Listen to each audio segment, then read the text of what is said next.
Hey, what's going on, guys? Everyday Gunplay here, back with another review from Bandai. We're back on Bandai, guys. Today we're reviewing the coolest looking gun cannon, in my opinion, in the entire Universal Century, the Guncannon Detector. Now, you really don't see this thing much in animes or outside of some couple of side quests, but you do see it getting absolutely decimated during the Battle of Torrington and Gundam Unicorn.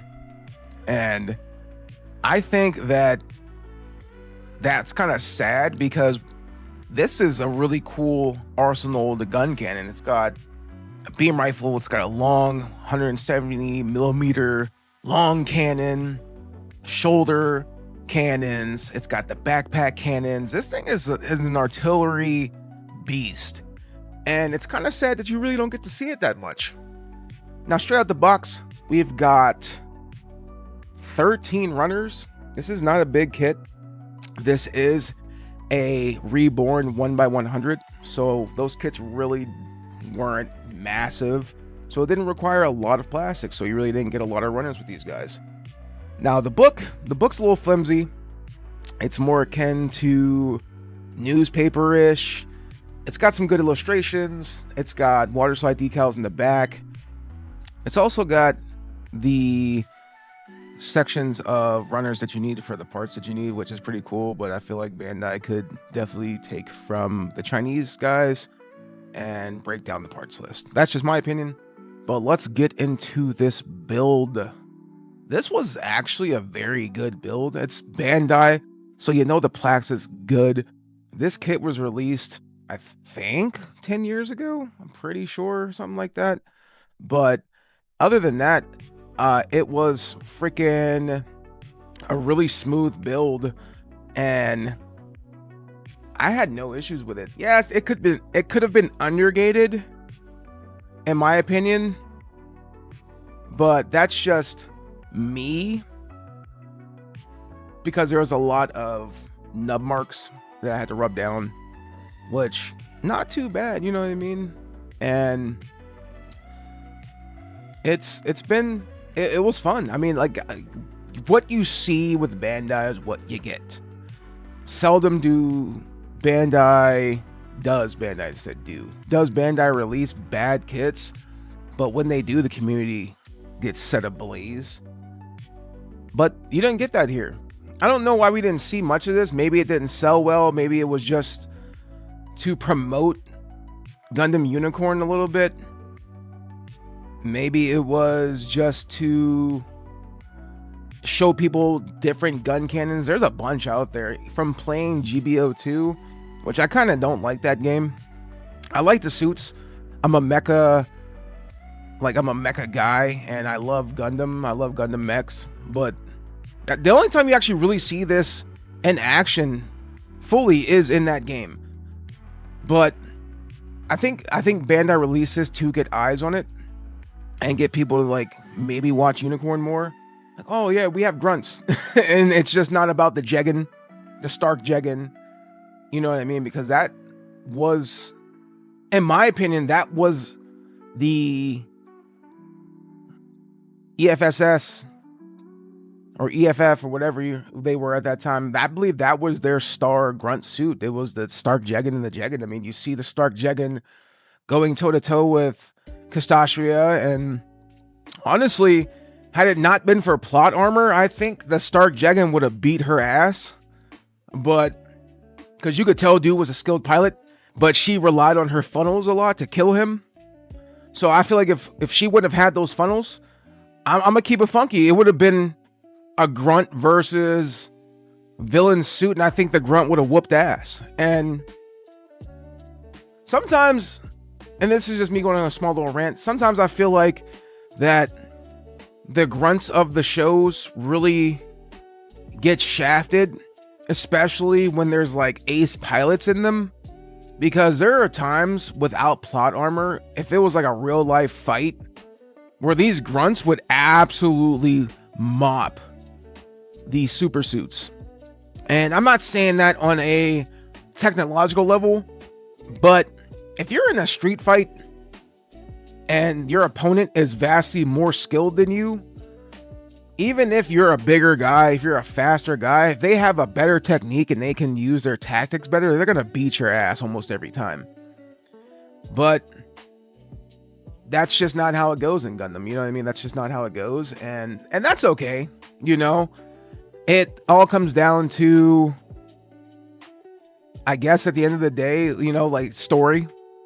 So, but I just kind of feel like I wish some of these grunts would get their shine, and then some of them do. You know, there's a whole series on YouTube of guys pointing out when grunts beat Gundams and when grunts beat the villain and stuff like that. You know, I mean, Amuro piloted a Rick Diaz and he was beating ass with that thing.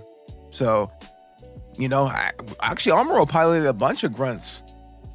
Not a bunch, maybe like what, 4 or 5, if I recall. 3, 4, or 5 or something like that. I know it was more than 2. It couldn't, like, yeah, I think it was more than 2. I don't know, man. Y'all correct me in the video. It's all good. But other than that, though, here I am building with my youngest daughter right here. She actually just came and climbed in my lap and was like, "Can I build?" I'm like, "Absolutely." So, you know, put her to work a little bit. She's still learning the ropes. You know, she's 2 years old and stuff. You know, little backstory. I am a father of 4, and you know, it's one of my biggest joys in life is building with my children.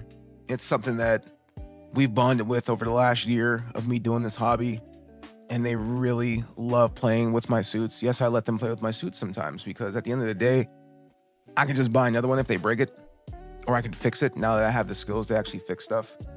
So yeah, it was pretty dope. But other than that, this build was super straightforward, super clean. Not a lot of color separation here, but typically, historically, gun cannons really don't have a lot of color separation. Now, I've seen people like customize these and, you know, they put their own spin on them, but usually it's like 2 colors. It's the under armor, and then the outer armor is usually 1 color. You know, if you want to break it down and put your own color separation on it and do your etching and do your scribing and then make it your own, a lot of people do that too, which is cool, you know, but here it's just what you see is what you get. And super quick. These this is my second reborn kit that I've done. I did the Vignagina. Oh my god, I hate saying that fucking name. I did the Vignagina, and I didn't even realize it was an RE suit until I got it and I built it. And then people were like, "Oh, that's a cool, you know, but yeah, these feel like master grades when I'm building them. They don't really feel like, or not master grades. These feel like high grades when I'm building them. They're really quick. They're to the point. They're fast. You could probably knock this kit out, and sorry about that, ambulance in the background or something like that. I don't even know.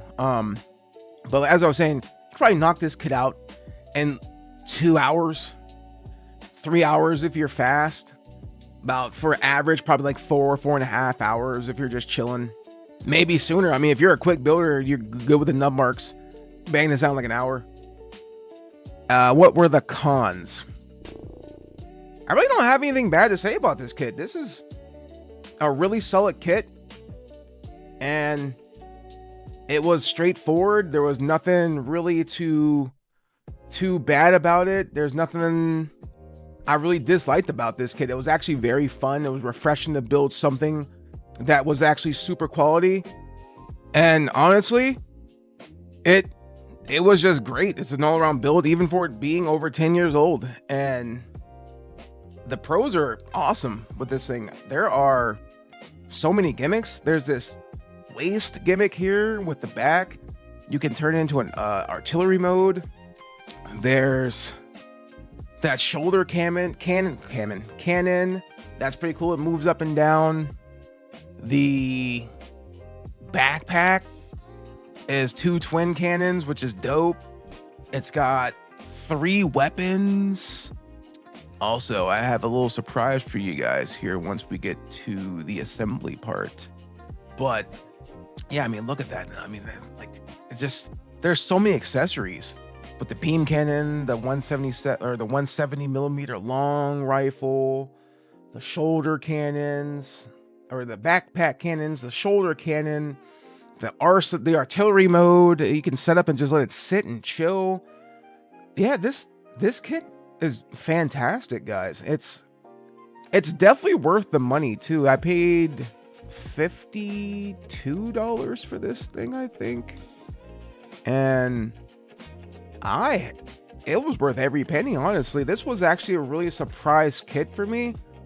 And I'm really shocked that not a lot of people built this. I'm sure you guys did build this, just not a lot of people talked about it.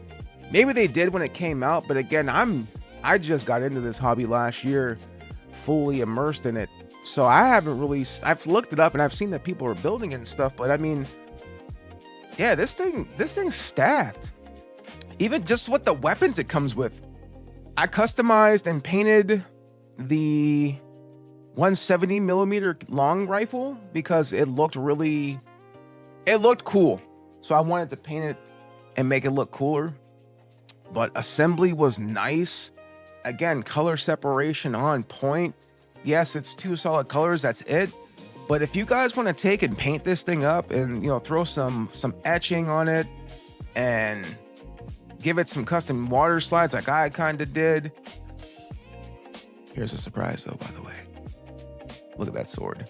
So this is a light up beam saber, guys, with a metal hilt. I ordered these off of AliExpress simply for the fact of posing, and I wanted a metal hilt. It looks cool. There's the light up. Oh, so dope. It's a little surprise for you guys. This thing's definitely worth the money. It was, I think, 15 bucks. I bought 2 of them, but the other one didn't work, but that's okay.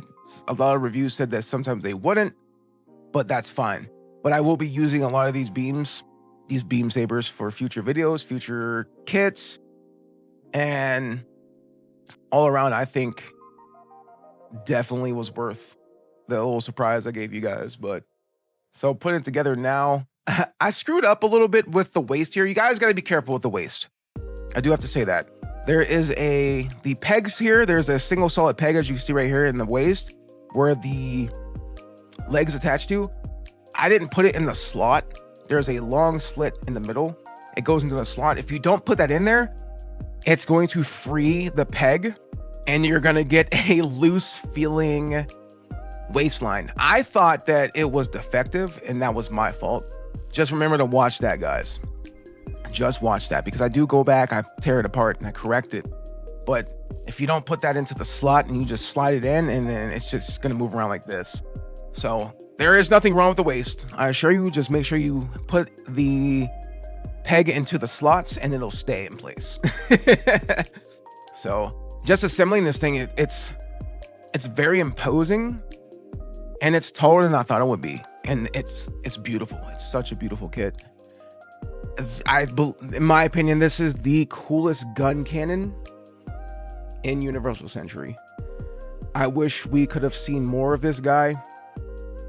I wish we would have seen it deployed more. I wish we could have seen what a very good pilot in this thing could have done. You know, this is more for recon and backup artillery.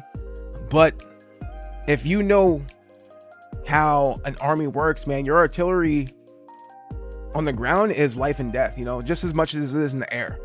You know, if you get that backup artillery on the ground, you know, that determines if you come home or not.